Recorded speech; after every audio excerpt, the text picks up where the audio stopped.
খুব সংকটে আছি। ধরেন তেলের দাম বাড়তি, তেল কিনতে পারি না। তেল ধরেন প্রথম কিনছিল ধরেন ১৯,০০০ ব্যারেল, পরে কিনছি ধরেন ২৮,০০০ টাকা ব্যারেল।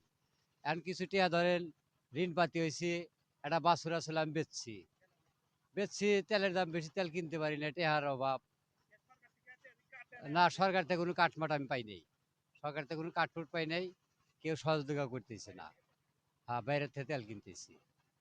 আর ধরেন তেল যদি না কিনে যদি বেশি না চালানো পারি, তেল ধরেন আমার ধান ফসলটা নষ্ট হয়ে যাবে। আমি আলাদ টালাদ করে ধরেন ঋণ পাতিয়েছি, একটা বাছুর আসলে বেচে আমি তেল আনতেছি।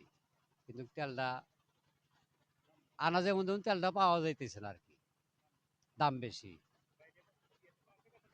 ধরেন হ্যাঁ, ১১৬ পাম্পে কিনছি ধরেন ওই আপনার ২৮,০০০ টাকা বেরেল।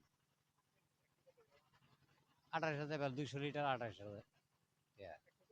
হ্যাঁ, ১৪০ টাকা। আবাবে নিয়ে চিন্তা করছি তেল যদি না পাই, যদি ধরেন পানির জমিতে না দিতে পারি, তাহলে আমার ধান সম্পূর্ণ ক্ষতি হয়ে যাবে। গরিব মানুষ, তেল তো আর ধরেন আমাদের আবার উপায় নাই। খরচা এবার চরম খরচা হইতেছে আমাদের। তেলের দাম বাড়তি, ধরেন ইউরিয়া সারটা পাওয়া যাইতেছে না। সার দেবো খেতে, সার পাইতেছি না, তেল তো পাইতেছি না। তাতে আমাদের প্রচুর তেল লস যাইব। সরকার যে দাম মানে নির্ধারিত করছে, ও দামে ধান বিক্রি করলে আমাদের তাতে লস যাইব। এখন চলা হলে তো ঋণ পাতি হয়েছি। এখন যে আশা আসলে ধান ডেলি বিক্রি করবো, করে ঋণ পাতি শোধ করবো, এটা দাম না। আমি গরিবের ছেলে ৭০,০০০ টাকা। আর ঋণ মিন ধরেন আওলাদ সালাদ করছি, লাভের পার আনছি, ১-১.৫ লাখ টাকা মতো ধরেন ঋণ আছে। হ্যাঁ, আবাদ করছি, আবার স্কিম ৭ বিঘা জমি।